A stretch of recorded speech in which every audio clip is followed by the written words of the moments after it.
দেশের বিভিন্ন জেলায় আম পাড়ার সময়সীমা বেঁধে দিলেও চাঁপাইনবাবগঞ্জে কোনো সময়সীমা নির্ধারণ করেনি স্থানীয় প্রশাসন।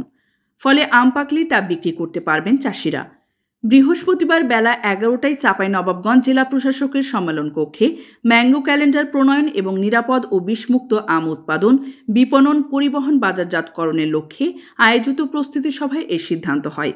চাঁপাইনবাবগঞ্জ জেলা প্রশাসক এ.কে.এম. গালিব খানের সভাপতিত্বে সভায় বক্তব্য রাখেন অতিরিক্ত জেলা প্রশাসক মাহবুবুল ইসলাম, জেলা কৃষি সম্প্রসারণ অধিদপ্তরের উপপরিচালক কৃষিবিদ পলাশ সরকার, আম গবেষণা কেন্দ্রের মুখ্য বৈজ্ঞানিক কর্মকর্তা ডক্টর মোখলেসুর রহমান, চাঁপাইনবাবগঞ্জ কৃষি অ্যাসোসিয়েশনের সাধারণ সম্পাদক মুঞ্জের আলম মানিক, শিবগঞ্জ ম্যাঙ্গো প্রডিউসার কোঅপারেটিভ সোসাইটির সাধারণ সম্পাদক ইসমাইল খান শামীম সহ প্রমুখ।